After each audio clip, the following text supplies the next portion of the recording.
এই কলকাতায় থেকে আমার রোজ একই ধরনের আলু দিয়ে ফুচকা মাখা খেতে আর ভালো লাগে না। এবার একটু ডিফারেন্ট কিছু ট্রাই করতে ইচ্ছে করছে। ফুচকার মধ্যে আলু মাখা টক জল দিয়ে খেতে খেতে একেবারে বোর হয়ে গেছি। হ্যাঁ, তুই ঠিক কথাই বলেছিস। এই জানিস, আমি আগের দিন ফেসবুকে একটা নতুন ধরনের ফুচকা দেখলাম। এখন এই ফুচকাটা ভীষণ ভাইরাল হচ্ছে। চল আমরা ওই ফুচকাটা গিয়ে ট্রাই করে আসি। তুই কোন ফুচকার কথা বলছিস আগে সেটা তো বল, কারণ আমি ওরকম অনেক ভাইরাল থামস আপ ফুচকা, বড় ফুচকা দেখে দেখে পেকে গেছি।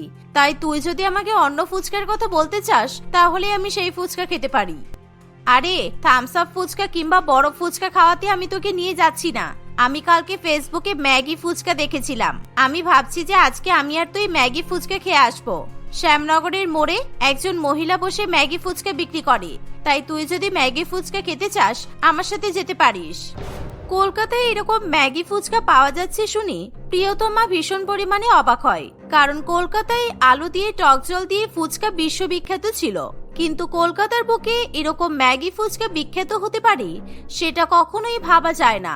তাই প্রিয়তমা এই কথা শোনার সঙ্গে সঙ্গে ম্যাগি ফুচকা খেতে যাওয়ার জন্য রাজি হয়ে যায়। তুই সত্যি বলছিস কলকাতায় এরকম নতুন ধরনের ম্যাগি ফুচকা পাওয়া যাচ্ছে? আমার মনে হচ্ছে ওই মহিলাটার কাছেই আমার বান্ধবী যাওয়ার কথা বলছে। ঠিক আছে, এক্ষুনি আমি রেডি হয়ে নিচ্ছি। তারপর আমরা দুজনে মিলে ফুচকা খেতে যাব। গিয়ে দেখি কি ম্যাগি ফুচকা বিক্রি হচ্ছে। এই বলে প্রিয়তমা তাড়াতাড়ি করে তৈরি হয়ে নেয়।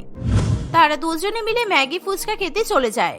শ্যামনগরের মোড়ে মিষ্টি তার স্টল নিয়ে বসে প্রত্যেক দিন ম্যাগি ফুচকা বিক্রি করে। আর তার ম্যাগি ফুচকার খরিদ্দার অনেক বেশি ছিল। সে ম্যাগি ফুচকা বানাতে না বানাতেই তার সব ফুচকা প্রায় বিক্রি হয়ে যায়। মিষ্টি প্রথমে ভালো করে ম্যাগি ফুটিয়ে সিদ্ধ করে তাতে মশলা দিয়ে এবং নানান রকম সবজি দিয়ে ভাজা ম্যাগি তৈরি করে। তারপর সেই ম্যাগি ফুচকার মধ্যে ভরে টমেটো সস দিয়ে বিক্রি করে। দিদি, আমাদেরকে 2 প্লেট ম্যাগি ফুচকা দাও তো। সেই উত্তর কলকাতা থেকে তোমার হাতের ম্যাগি ফুচকা খাবো বলে ছুটে এসেছি। তাই আর অপেক্ষা হচ্ছে না, কারণ কলকাতার বুকে এরকম ম্যাগি ফুচকার নাম প্রথম শুনলাম। আর তোমাকে ম্যাগি ফুচকা বানাতে দেখে একেবারেই অবাক হয়ে যাচ্ছি। সত্যি, কেউ যে ম্যাগি দিয়ে ফুচকা বানাতে পারে তা তো তোমাকে না দেখলে বিশ্বাস করতেই পারতাম না। 1 বছর আগে আমি তোমার সঙ্গে খারাপ ব্যবহার করেছি, তাই জন্য আমাকে ক্ষমা করে দিও। আমি ভেবেছিলাম তুমি ফেসবুকে পাবলিসিটি করার জন্য নিজের ফুচকার প্রচার করছো, তাই সরি দিদি। তোমরা বসো, আমি এক্ষুনি তোমাদেরকে ম্যাগি ফুচকা বানিয়ে দিচ্ছি। এত কথা না বলে আগে ম্যাগি ফুচকা খাও, তারপর প্রশংসা করবে। আর প্রিয়তমা, তুমি কিছু মনে করো না, আমি সেদিন তোমার কথাই খারাপ কিছু ভাবিনি। এই বলে মিষ্টি তাড়াতাড়ি 2 প্লেট ম্যাগি ফুচকা বানিয়ে দেয়। প্রিয়তমা এবং তার বান্ধবী এত সুন্দর ম্যাগি ফুচকা খেয়ে মিষ্টির একেবারে ফ্যান হয়ে যায়। মিষ্টির ম্যাগি ফুচকা এত পরিমাণে বিক্রি হতে থাকে যে কলকাতার আলু মাখা দিয়ে টক জল ফুচকা খেতে লোকে ভুলেই যায়। এখন সবাই মিষ্টির স্টলে গিয়ে ম্যাগি ফুচকা খেতে শুরু করে। নিজের স্টলে ম্যাগি ফুচকার এত বিক্রি হতে দেখে মিষ্টির চোখে জল আসে, কারণ সে তার আগের স্মৃতির কথা মনে করতে শুরু করে। আজ থেকে প্রায় 2 বছর আগে। রতন, আমি ভাবছি একটা ফুচকার দোকান দেব, কারণ ছোটবেলা থেকে আমার কলকাতায় ফুচকার ব্যবসা করার খুব শখ ছিল। আজ অব্দি আমি শহরের বুকে কোনো মহিলাকে ফুচকা বিক্রি করতে দেখিনি। তোমার মাথা কি খারাপ হয়ে গেছে নাকি মিষ্টি? তুমি বাড়ির বউ হয়ে রাস্তায় রাস্তায় ঘুরে ঘুরে ফুচকা বিক্রি করবে? আমি তোমার জীবনে কিসের এত অভাব রেখেছি? মাথা থেকে সব ফুচকা বিক্রি করার কথা বার করে দাও। আমি জানি তুমি কোনো কিছুরই অভাব রাখোনি, কিন্তু মেয়ে হিসেবে আমার জীবনে কিছু একটা করতে ইচ্ছা করছে। সবাই প্রথাগত চাকরি করে টাকা রোজগার করে, আর আমি কলকাতায় ফুচকা বিক্রি করে টাকা রোজগার করতে চাই। তাই তুমি আমাকে বারণ করো না। কলকাতার লোকেরা ফুচকা খেতে খুবই ভালোবাসে, তাই তুমি দেখো সবাই আমার হাতের ফুচকা খেতেও পছন্দ করবে। কিন্তু রতন মিষ্টিকে 1000 বার বারণ করলেও মিষ্টি কোনো কথা শুনতে চায় না। তার মাথায় কলকাতার বুকে ফুচকা স্টল দেওয়ার ভূত চেপে ওঠে। এই কথা যখন তার শাশুড়ি মায়ের কানে পৌঁছায়, তখন শাশুড়ি মা কমলা দেবী মিষ্টিকে ভীষণ পরিমাণে বকাবকি করতে শুরু করে। তুমি তো দেখছি আত্মীয় স্বজনদের সামনে আমার কোনো মুখই রাখবে না। তুমি যদি এখন আমাদের কলকাতায় ঘুরে ঘুরে ফুচকা বিক্রি করো, তাহলে আমার আত্মীয় স্বজনরা আমাদেরকে অনেক খারাপ খারাপ কথা শোনাবে। তাই তোমাকে কোনো ফুচকা বিক্রি করার অনুমতি আমি দিতে পারবো না। মা, আমি অনেকদিন আপনার আর আপনার ছেলের কথা শুনে এসেছি, আর আপনারা যা বলেছেন আমি তাই করেছি। এই সংসারের প্রতি আমি নিজের সারা জীবন দিয়ে এসেছি, কিন্তু এখন আমি শুধু আমার মনের কথাই শুনবো। এই বলে মিষ্টি সেখান থেকে চলে যায়। একদিন মিষ্টির ননদ রীতা তার ছোট্ট ছেলেকে নিয়ে ব্যাঙ্গালোর থেকে বাপের বাড়িতে আসবে বলে জানায়। কমলা দেবী এই শুনে খুবই খুশি হয় এবং সে নিজের মেয়ে ও নাতনির জন্য বিভিন্ন ধরনের রান্না করতে শুরু করে দেয়। কমলা দেবী এবং মিষ্টি দুজনে মিলে তাদের জন্য পোলাও, মটন কষা এবং পায়েস রান্না করে। কিন্তু মিষ্টির ননদ এবং ছেলে তাদের বাড়িতে আসার পর ওই সমস্ত খাবার খেতে চায় না। বৌদি, মা, তোমরা এসব রান্না করতে গেছো কেন? আমি ভেবেছিলাম বৌদি খুব ভালো ফুচকা তৈরি করতে পারে, তাই আমি কলকাতা স্টাইল ফুচকা খাবো বলে বাপের বাড়িতে এসেছি। আমি এসব খাবার কিছুই খাবো না বৌদি, তুমি আমাকে ফুচকা বানিয়ে দাও। না, আমি মামির হাতের ভালো করে ভেজ ম্যাগি খাবো। আমি জানি মামি ভালো ম্যাগি বানাতে পারে, তাই মা ফুচকা খাবে আর আমি ম্যাগি খাবো। আমি কিছুতেই এত খাবার খাবো না। আরে ঠিক আছে, তোমরা ফুচকা আর ম্যাগি খাওয়া নিয়ে নিজেদের মধ্যে এত ঝগড়া করো না। আমি এক্ষুনি তোমাদের জন্য ফুচকা আর ম্যাগি বানিয়ে নিয়ে আসছি। ফুচকা বানানোর কথা শুনে মিষ্টি খুবই খুশি হয়, তাই সে তাড়াতাড়ি করে রান্নাঘরে যায় এবং ফুচকা বানাতে শুরু করে। কিন্তু সে যখন ফুচকার আলু মাখবে তখন সে দেখে যে সমস্ত আলু পচে গেছে। তাই সে কিছুতেই বুঝতে পারে না সে কিভাবে ফুচকা তৈরি করবে। ঠিক এমন সময় মিষ্টির মাথায় অভিনব একটা বুদ্ধি আসে। এতদিন আমি সবসময় কলকাতার বিখ্যাত আলু দিয়ে ফুচকা বানিয়েছি, কিন্তু আজকে আমি ম্যাগি দিয়ে ফুচকা বানালে কেমন হয়, কারণ সব আলু তো এমনিতেই পচে গেছে।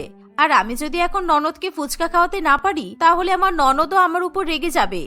এই বলে মিষ্টি তাড়াতাড়ি করে ভেজ ম্যাগি তৈরি করে আর সে ফুচকার মধ্যে ওই ভেজ ম্যাগি দিয়ে তার উপর সস ছড়িয়ে ঝুরি ভাজা দিয়ে ম্যাগি ফুচকা তৈরি করে ফেলে। মিষ্টি এরকম অভিনব কলকাতা স্টাইল ম্যাগি ফুচকা তার ননদ এবং ননদের ছেলেকে পরিবেশন করে খাওয়ায়। তারা এত সুন্দর ম্যাগি ফুচকা খেয়ে মিষ্টির অনেক অনেক প্রশংসা করে। বৌদি, আমি কলকাতায় এরকম ধরনের ম্যাগি ফুচকা খাবো আমি তো ভাবতেই পারিনি। সবসময় ব্যাঙ্গালোরে পানিপুরি খেতে খেতে মুখ একেবারে পচে গেছে। আর বৌদি, তুমি কিন্তু কলকাতার বুকে এরকম নতুন ম্যাগি ফুচকার ব্যবসা করতে পারো, দেখবে তোমার কিন্তু অনেক লাভ হবে। সত্যি মামি, তোমার হাতের ম্যাগি ফুচকা খেতে দারুণ হয়েছে। আমি এবার থেকে সবসময় ম্যাগি দিয়ে ফুচকা খাবো। উফ, তোরা আর ফুচকা বিক্রি করার জন্য আমার বৌমাকে ধোয়া দিস না তো, কারণ এমনিতেই ফুচকার ব্যবসা করবে বলে উঠে পড়ে লেগেছে। আমার আর ভালো লাগে না এসব। মা, তুমি এরকম করে কেন বলছো? বৌদি যদি ম্যাগি ফুচকা বিক্রি করে ব্যবসা করতে পারে তাহলে তো তোমাদের অনেক নাম হবে, তাই বৌদিকে কিন্তু একদম আটকাবে না। আমাদের ব্যাঙ্গালোরে অনেক মহিলা পানিপুরি বিক্রি করে। এভাবেই মিষ্টির ননদ তার ম্যাগি ফুচকা বিক্রি করাকে প্রশ্রয় দিলে মিষ্টি খুবই খুশি হয়। তাই সে আর দেরি না করেই ম্যাগি ফুচকা বানানোর জন্য যাবতীয় জিনিসপত্র কিনে ফেলে। সে তার শ্বশুরবাড়ির সামনেই নিজের ম্যাগি ফুচকা স্টল দেয়। কিন্তু কলকাতার মানুষেরা যে পরিমাণ ফুচকা প্রেমী, তারা প্রথমে আলু ফুচকা ছেড়ে এরকম অভিনব ম্যাগি ফুচকা কিছুতেই খেতে চায় না। ও বৌদি, তুমি তোমার ম্যাগি ফুচকা স্টল তুলে ফেলো, কারণ কলকাতাবাসীরা কেউ এরকম ম্যাগি ফুচকা খাবে না, বুঝেছো? তারা সবাই আলু দিয়েই ফুচকা খায়, আর আলু দিয়ে টক জল দিয়ে ফুচকা খেয়ে তার অভ্যাস। তো আলু ফুচকা খাওয়ার স্বাদই আলাদা। আমি আমার বাড়ির সামনে ম্যাগি ফুচকা বিক্রি করছি, তাতে তোমার এত অসুবিধা হচ্ছে কেন রবিদা? তুমি তোমার মতো ফুচকা বিক্রি করো আর আমাকে আমার মতো ফুচকা বিক্রি করতে দাও, তারপর দেখবে কে কোন ফুচকা খেতে বেশি ভালোবাসে। মিষ্টি প্রথম নিজের ম্যাগি ফুচকা স্টলে মশা মারতে শুরু করে, কারণ সবাই রবির হাতের তৈরি আলু এবং টক জল মাখা ফুচকা খায়। একদিন প্রিয়তমা রবি স্টলে আলু দিয়ে ফুচকা খেতে আসে। ও রবিদা, আমাকে ভালো করে ঝাল ঝাল আর টক জল দিয়ে বেশি করে ফুচকা মেখে দাও তো, ভীষণ খিদে পেয়েছে। আর তোমার হাতের ফুচকা খাবো বলে সেই সন্ধ্যা থেকে আমি অপেক্ষা করে বসে আছি। হ্যাঁ দিদিমণি, দাঁড়ান, এক্ষুনি দিচ্ছি। এই বলে রবি প্রিয়তমাকে ভালো করে আলু ফুচকা বানিয়ে খাওয়ায়। সেই সময় হঠাৎই প্রিয়তমার মিষ্টির ম্যাগি ফুচকা স্টলের দিকে চোখ পড়ে। তোমার দোকানের অপোজিট ওই মহিলাটা ফুচকা বিক্রি করছে। কি ফুচকা বিক্রি করছে? ওটা আবার কি রকম ধরনের ফুচকা? ম্যাগি ফুচকা? ওই মহিলা তো একেবারে মশা মারছে। এই যে বৌদি, তুমি কোনোদিনই রবিদার মতো ভালো ফুচকা বানাতে পারবে না। আর বলো না, গত 2 দিন হলো ম্যাগি ফুচকার দোকান খুলে বসে আছে, কিন্তু একটা খদ্দের ওর দোকানে কোনো রকম ভাবে ফুচকা খেতে যায় না। আমি কতবার বলেছি ফুচকার দোকান তুলে দিতে, কিন্তু কোনো কথাই তো শোনে না। তাই যা পারছে করুক গিয়ে যাক, আমার দেখার দরকার নেই। প্রিয়তমা মিষ্টির এমন অবস্থা দেখে খুবই হাসাহাসি করতে থাকে, কিন্তু মিষ্টি তাদের কোনো কথাতেই পাত্তা দেয় না। সে খরিদ্দারকে নিজের দোকানে আসার জন্য অনুরোধ করতে থাকে। 10 টাকায় 10টা ম্যাগি ফুচকা খেয়ে দেখুন, আপনাদের খুব ভালো লাগবে। কলকাতার বুকে এই প্রথমবার 10 টাকায় 10টা ম্যাগি ফুচকা বিক্রি করছি, তাই বাবুরা দিদিরা ম্যাগি ফুচকা খেতে চলে আসুন, একবার টেস্ট করে দেখুন, খুবই ভালো লাগবে। এভাবে ডেকে ডেকে গলা ব্যথা হয়ে গেলেও মিষ্টির ম্যাগি ফুচকা খেতে কেউ চায় না, তাই প্রিয়তমা হাসতে হাসতে সেখান থেকে চলে যায়। এভাবেই দেখতে দেখতে কিছুদিন কাটে। একদিন রবি আলু ফুচকা বিক্রি করছে, এমন সময় একজন কাস্টমার তার আলু ফুচকার মধ্যে চুল খুঁজে পায়। রবিদা, তোমার ফুচকার দোকান এখন ভীষণ পরিমাণে নোংরা হয়ে গেছে। আসলে তুমি কলকাতায় ফুচকা বিক্রি করে বিখ্যাত হয়ে গেছে বলে পরিষ্কার পরিচ্ছন্নতার দিকে কোনো খেয়ালই তো রাখো না। এই দেখো না, ফুচকার মধ্যে কত বড় একটা চুল। এসব ফালতু কথা একদম বলবে না। আমার ফুচকায় কখনো চুল থাকতেই পারে না। আপনি যে হাত দিয়ে খাচ্ছেন না, আপনার হাতে হয়তো চুল আছে, তাই আপনি যদি পোষাই খান, না পোষাই খাবেন না। ফুচকা বিক্রি করে এত টাকা লাভ করছো তো, তাই তোমার অহংকার হয়ে গেছে। তাই খরিদ্দারের সাথে কিভাবে ব্যবহার করতে হয় তুমি হয়তো জানো না। তাই তোমার আলু ফুচকা তুমি নিজেই খাও। এই আমি চললাম। এই বলে শান্তনু ফুচকার পাতা ফেলে দিয়ে মিষ্টির দোকানে ম্যাগি ফুচকা খেতে চলে যায়। আর এরকম ফুচকার মধ্যে চুল পাওয়ার ফলে বাকি খরিদ্দারও রবির দোকানে ফুচকা খেতে চায় না। সকলে মিষ্টির দোকানের ম্যাগি ফুচকা খেতেই চলে যায়। মিষ্টির হাতের ম্যাগি ফুচকা খেয়ে তাদের ভীষণ ভালো লাগে। তারা কখনো ভাবতে পারে না কলকাতায় এরকম ম্যাগি ফুচকার স্বাদও পাওয়া যেতে পারে। দিদি, এবার থেকে আমরা সবাই তোমার হাতের ম্যাগি ফুচকা খেতে আসবো। তাই ম্যাগি ফুচকা যে এত স্বাদ হতে পারে এটা তোমার ধারণাই ছিল না। এভাবে মিষ্টির ম্যাগি ফুচকার দোকান বিখ্যাত হয়ে ওঠে।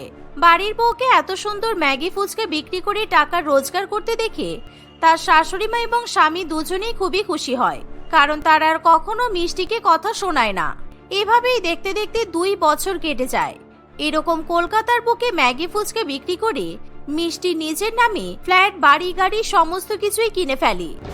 বর্তমানে আমার সাথে যে যতই খারাপ ব্যবহার করুক না কেন, আমি নিজের গুণে, নিজের দমে নিজের নাম অর্জন করেছি। আজকে কলকাতার বুকে লোকে আলু ফুচকা ভুলে গিয়ে আমার হাতের ম্যাগি ফুচকা খেতে পছন্দ করছে। এটা কোনো অহংকারের কথা নয়, এটা আমার কঠোর পরিশ্রমের ফল।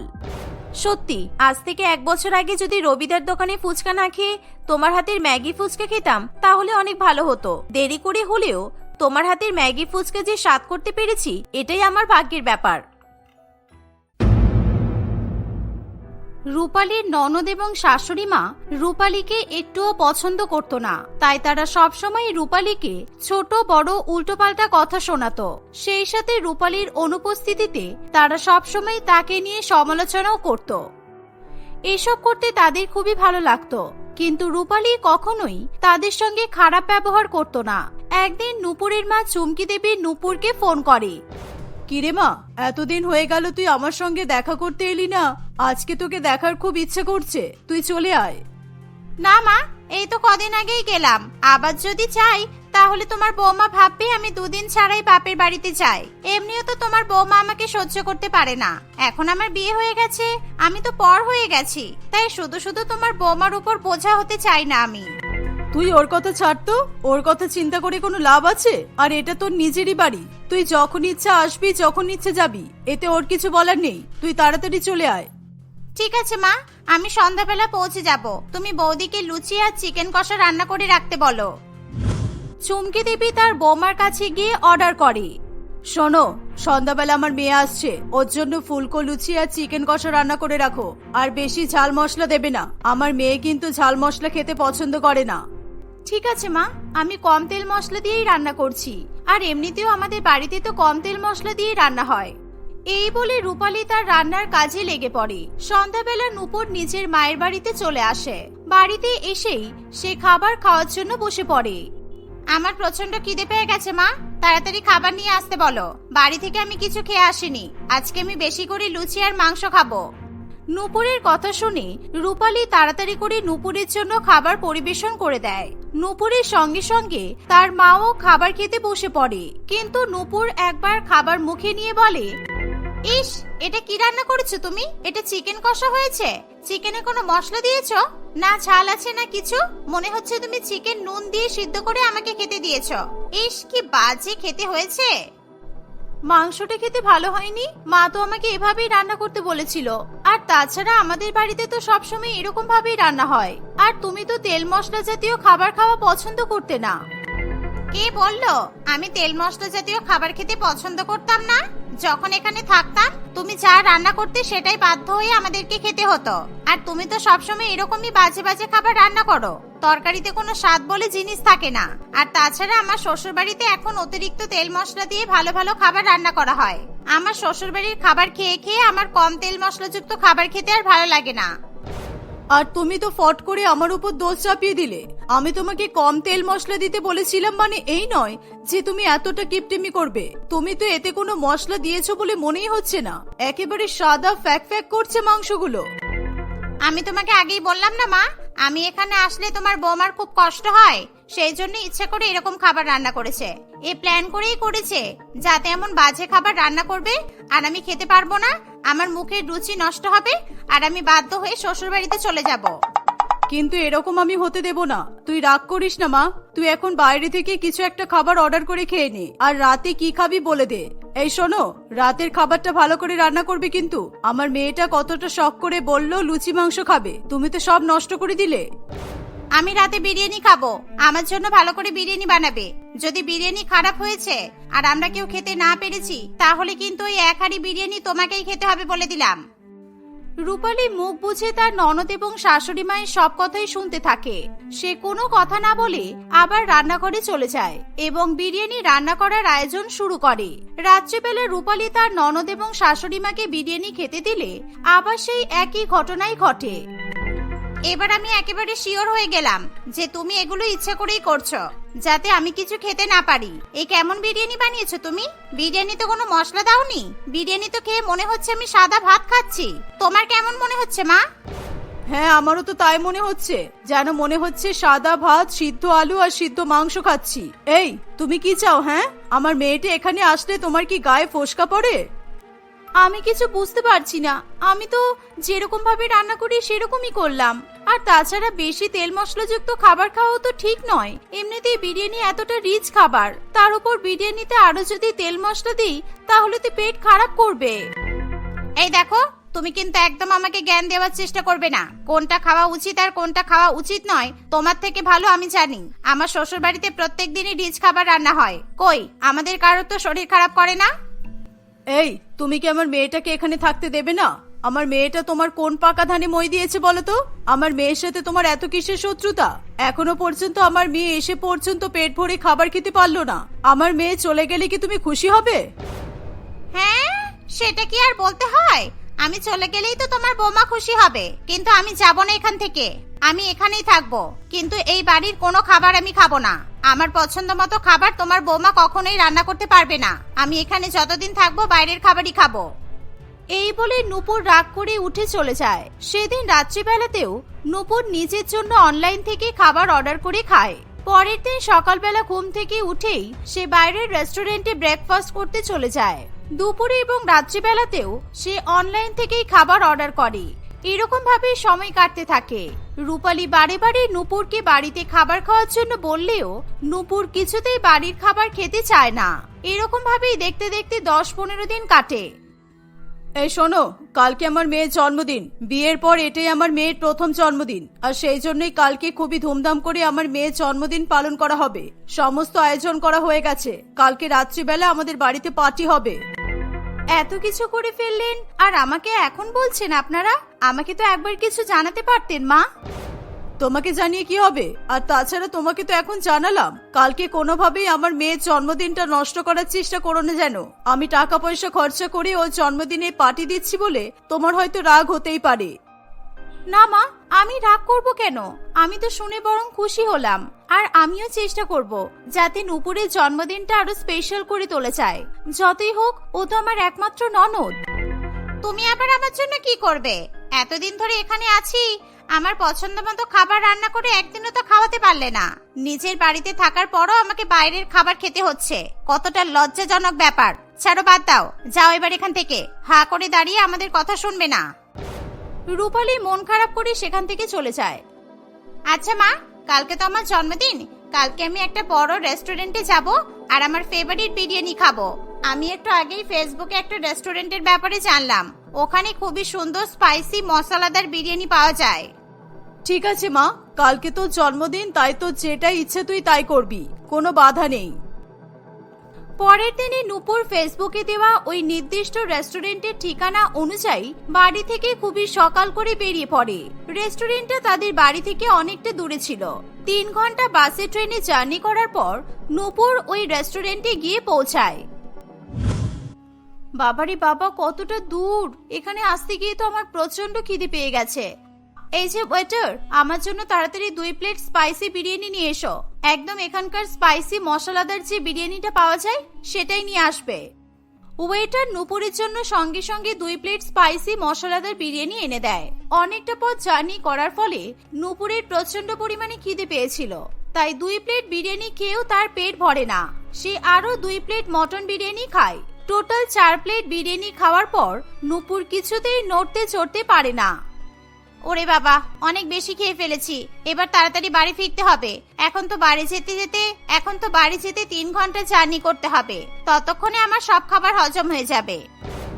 নুপুর রেস্টুরেন্টের বিল পেমেন্ট করে দিয়ে বাড়ি যাওয়ার জন্য নির্দিষ্ট বাসে উঠে পড়ে, কিন্তু 1 ঘন্টা মতো বাসে থাকার পর হঠাৎ করেই নুপুরের প্রচন্ড গা গোলাতে শুরু করে।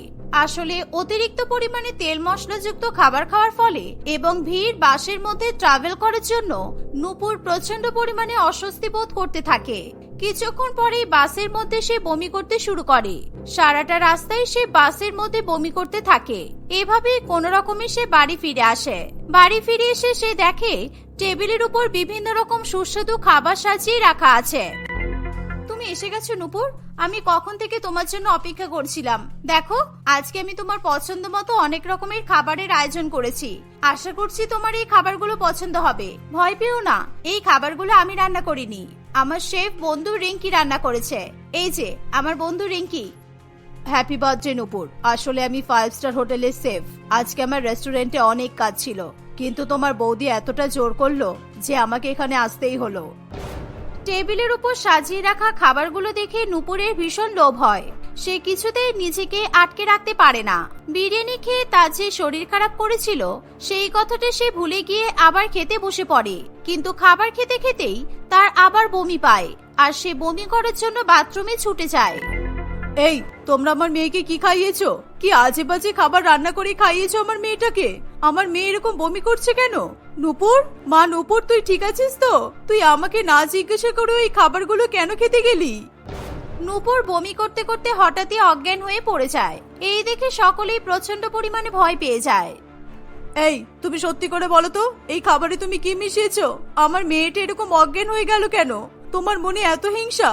আমার মেয়ের জন্মদিনের পার্টিটা নষ্ট করার জন্য তুমি এসব করেছো, তাই না? আপনি এসব কি বলছেন? আমি এমন কেন করতে যাব?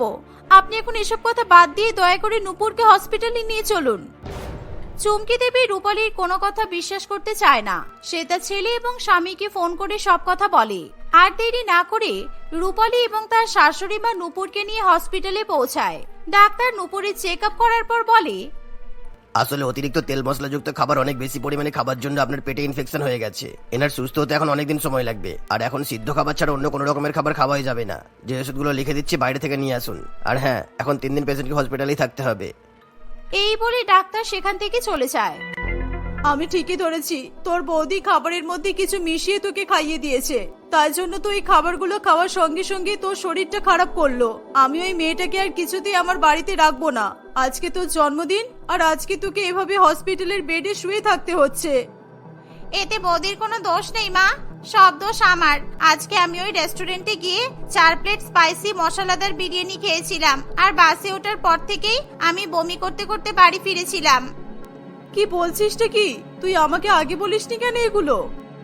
আর তারপর বাড়িতে এসে যখন দেখলাম বৌদি আমার জন্য অনেক ভালো ভালো খাবার রান্না করেছে, আমি কিছুতেই লোভ সামলাতে পারিনি। আমার শরীর খারাপ থাকা সত্ত্বেও আমি এই খাবারগুলো খেয়েছি, তাই জন্যই তো আমার সঙ্গে এরকম হলো। আর তাছাড়া 15 দিন ধরে আমি তো শুধু বাইরের খাবারই খাচ্ছি। ঠিক তখনই এমন সময় রূপালী হাতে করে কেক নিয়ে নুপুরের কাছে আসে। হ্যাপি বার্থডে নুপুর, বাড়িতে তোমার জন্মদিন সেলিব্রেট করা হয়নি তাতে কি হয়েছে? আজকে তোমার জন্মদিন হসপিটালে সেলিব্রেট করা হবে। আমরা হসপিটালের সমস্ত স্টাফ, ডাক্তার সবাইকে কেক খাওয়াবো। আর হসপিটালের পেশেন্টদেরকে তো আমি আর কেক খাওয়াতে পারবো না, তাই আমি ওদের জন্য ফলমূল খাওয়ানোর ব্যবস্থা করেছি। নাও, তুমি এবার কেকটা কাটো তো দেখি। এই শুনে নুপুর খুবই খুশি হয়।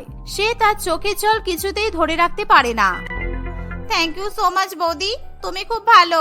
এতদিন ধরে আমি আর মা তোমার সঙ্গে অনেক অন্যায় করেছি, তবুও তুমি মুখ ফুটে কখনো কিচ্ছু বলনি। তুমি সবসময় চেষ্টা করেছো আমাকে খুশি করার, কিন্তু আমি নিজের দোষে আজকে নিজেরই ক্ষতি করে ফেললাম। নুপুরের কথা শুনে রূপালী খুবই খুশি হয়।